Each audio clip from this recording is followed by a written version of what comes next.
All right, so one of the other big pieces to all of this puzzle about the 5 Pilates principles is pelvic placement. So very important to link it together with the rib cage placement, which is in another video.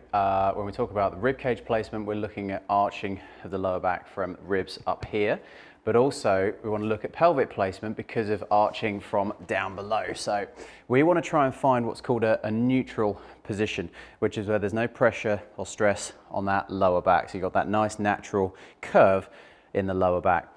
If the pelvis is too far forwards, again, we end up with this overarch in that lower back. But also if we're too far back that way as well, we can end up going into what's called a posterior tilt, going backwards. So we want to try and find a position in the middle of that. And a nice way to be able to do that is imagining that your pelvis, like your hips here, your the pelvic bowl itself is like a bowl of water. All right, so if you've got that bowl of water and you're tipping too far forwards that way, the water's going to tip out the front.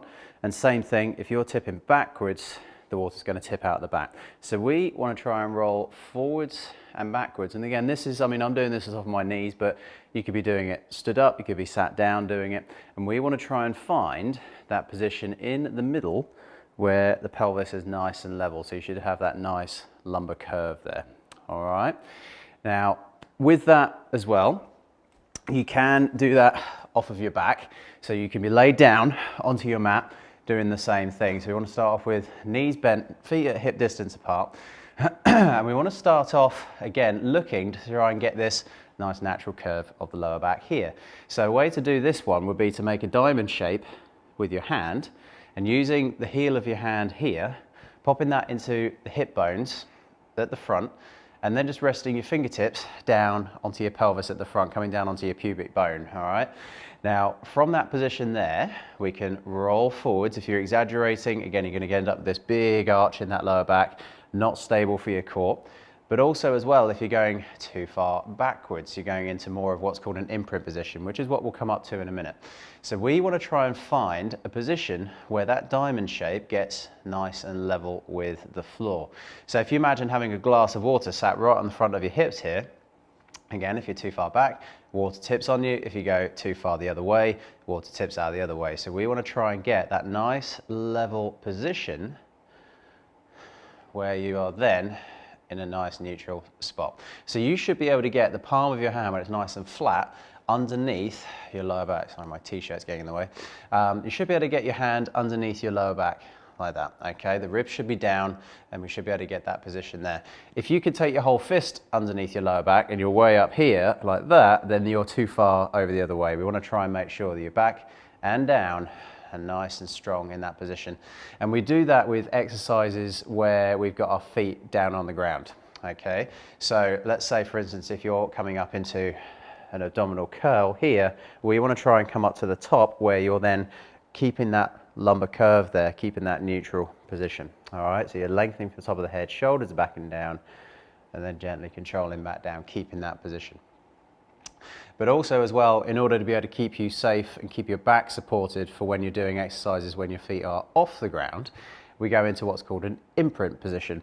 So that's what I was just touching upon a little bit earlier on, which is where we have a slight posterior tilt of the lower back and the hips, all right?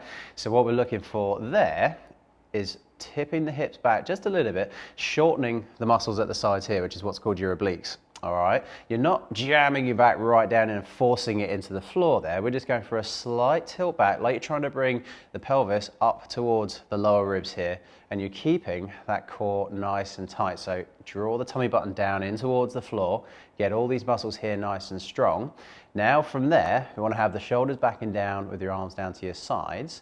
If we're doing any exercises where one foot comes off of the floor, up into tabletop where your shin comes parallel to the floor, that is a position that you want to be in. But also as well, if you're doing any exercises where you're then taking both feet off of the floor, same thing. You want to be coming up into that imprint position. Say, for instance, you're going into a toe tap. We want to try and go from there, staying in that imprinted position, okay? Then you can pop the feet gently back and down and control it from there. But again, what we're looking for is to make sure you're not sort of, overarching like this and then trying to bring your feet up and off, because then you're in a really bad position for your lower back. So imprint position, just shortening the obliques, hips towards lower ribs. Keep that position for if you're doing any exercises on 1 foot or 0 feet. 0 feet, that sounds interesting. Again, taking the feet off the ground and just holding you in a nice position there, or neutral for when you got the feet down.